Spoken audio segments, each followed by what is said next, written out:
Welcome everyone to another episode of the STEM Broker podcast. I'm your host, April Boyd-Noronha, known as the STEM Broker. And yes, I'm just a girl that's also a geek who loves to talk about girls in STEM. Now, for more information about the STEM Broker podcast, STEM events, and professional development training, visit our website, thestembroker.com. Now you can also check us out online. Follow us on Twitter as @thestembroker and like us on Facebook at facebook.com/thestembroker. So if you're on Twitter right now and you have comments or questions about the show, tweet them using the hashtag #TheSTEMBroker. Now, for some of you, I know you're wondering, who is the STEM Broker?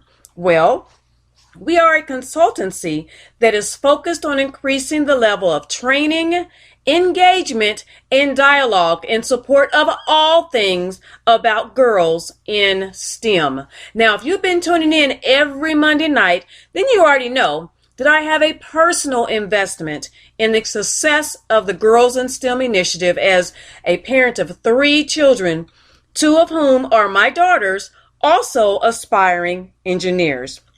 So let me take a moment briefly and let me share with you 2 ways to help keep STEM alive in the community, and more importantly, in the life of a girl in STEM.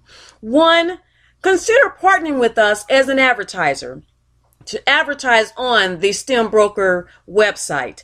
And then 2, you're already listening, you might as well sponsor a podcast for as little as $25 a month. To get started, visit our website, thestembroker.com, and click on the donate link, or send me an email at april@thestembroker.com.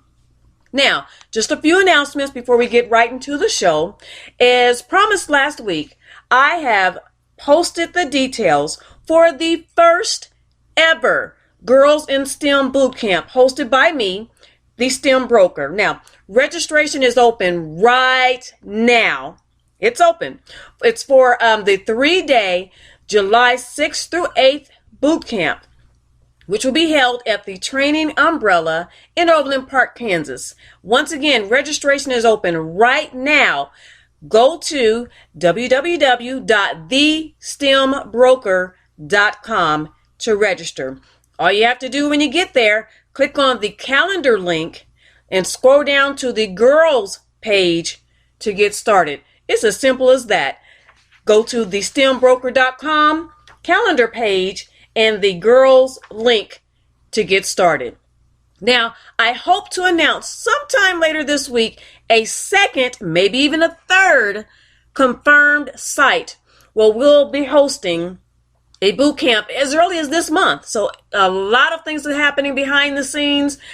I so want to announce that soon, so stay tuned. Now, also, if you know of an enterprising business or an engaged corporation, that would be a great location to host a Girls in STEM Bootcamp. Have them contact me at april@thestembroker.com for more details.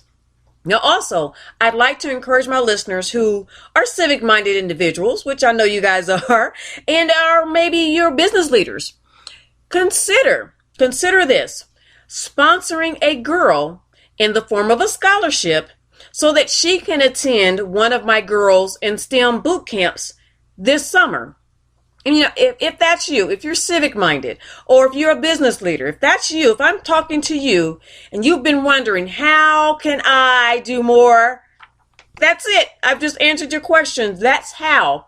Sponsor a girl in the form of a scholarship for as little as $100. And let's flip to the business side. This will further extend your reach by getting additional marketing and advertising, all in support of a worthy cause. What? Inspiring a girl to pursue a career in STEM. Doesn't get any better than that. Simply to get started, email me at april@thestembroker.com, or, as always, visit our website, thestembroker.com, for more details. So you guys ready to start the show? Well, here we go. As you remember, last week's show talked about the launch of the Girls in STEM Bootcamp as a 3-day, 4-course class. And I talked about the fact that as the facilitator of the Girls in STEM Bootcamp, it is my goal to further motivate and inspire any girl to actively pursue a career in STEM. Hence the reason why I created the STEM Broker Consultancy. And later, you guys are listening now, the weekly podcast, which you're tuning into right now. And let me take a moment too to thank all my listeners for continually supporting me. And this is our 6th show, our 6th podcast of the STEM Broker. So we're just plugging along. But for today's The STEM Broker show, I want to share with you my STEM journey over the past weekend. I'm all about STEM. And this weekend, it included me, first of all, presenting at a STEM women's panel at UMKC. And then it kind of ended with lots of family fun this weekend at a local Eco Fest.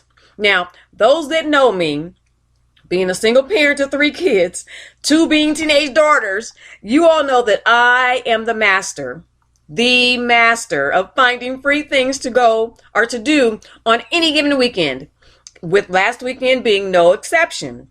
Now, my highlight of my weekend, though, started with the long-awaited 10th annual UMKC Women of Color Leadership Conference. And the theme this year was Together We Rise, 10 years of paving the way. It was a distinct honor to be a part of UMKC's first ever women's STEM panel. And it actually was a 3-women panel titled Women in STEM, Engage, Educate, Empower.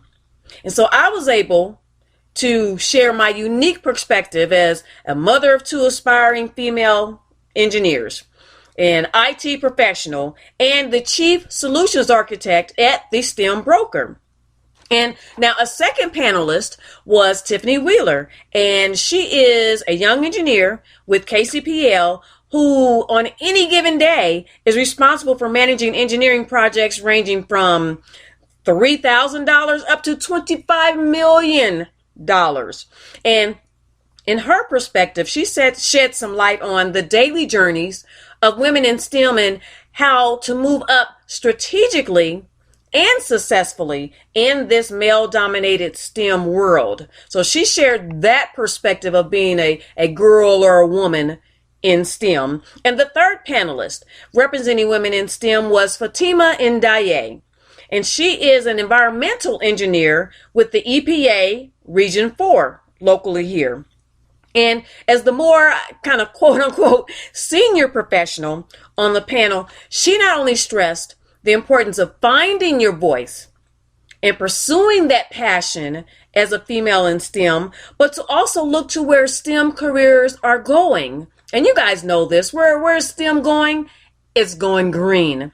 And of course, with her being at the EPA, she preached and talked about that and just opening our minds a little bit further to the diverse parameters given for a career in STEM. And as I reflect here a minute, as I looked out into the audience of, and I'd say it's about, for our particular panel discussion, it was about 50 women.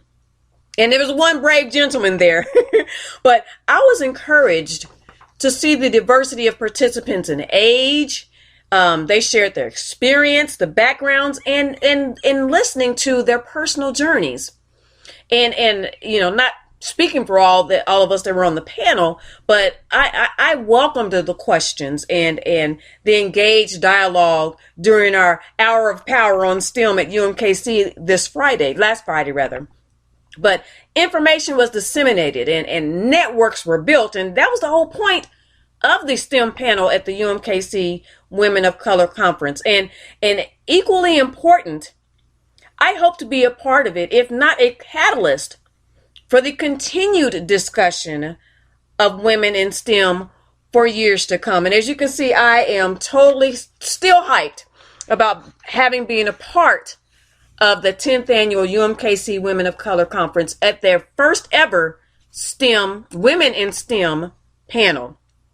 Now, the next day, which was last Saturday, we're talking this week about my STEM-infused weekend, partly professionally as a panelist at the STEM panel at UMKC.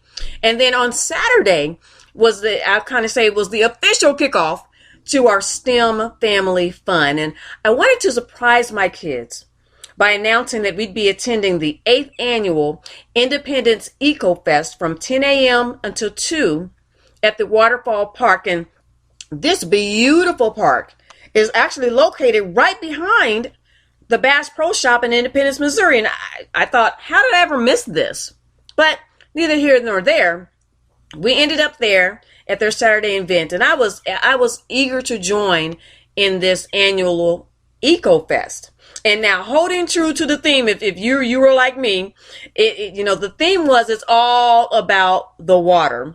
And how much more fitting was the fact that it poured up into the darn near minute to the beginning of the Eco Fest. But lo and behold, as we entered the gates, the weather began to clear up. Now, I can't say whether I was more motivated by the fact that this event was free or that I was so eager to learn more about the daily impact of STEM all around us. But either way, my kids and I braved the rain. We donned our rain gear and headed out, rain or shine. So we were on a mission to learn more about STEM on that Saturday morning, I tell you. And as we checked in, we were given our tools of the day, which consisted of a cool bag to hold all our free goodies and a passport. And the booklet was packed with lots of information to learn while we visited each of the booths represented. So we were further motivated to stay the course because when we turned in the passport, we received, I'd say, one of the coolest ever EcoFest t-shirts. And if you want to learn or see more about that, go to the STEM Broker Facebook page for pictures of me and my family there and some of the booths they were represented at the EcoFest. Now, we all know that sometimes the t-shirt isn't worth it. Isn't worth all the work of going to the booth, asking the questions, answering the questions, all that.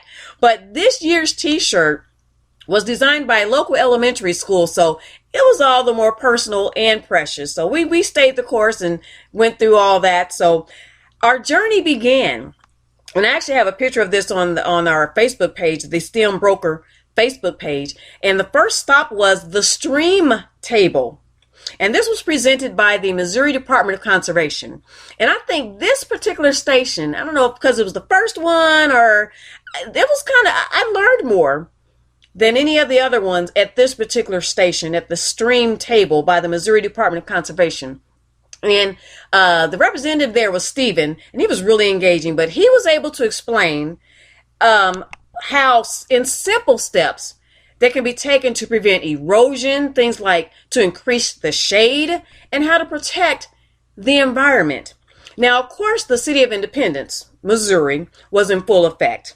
And this 8th annual EcoFest was the 2011 recipient of the National Environmental Achievement Award. So this is a big deal that has received national attention. And so different state departments that were on site included, of course, the Independence Power and Light, the Water Department. Now, the Tree Commission was there, and they were actually raffling off and giving away free trees. I'm like, how cool is that?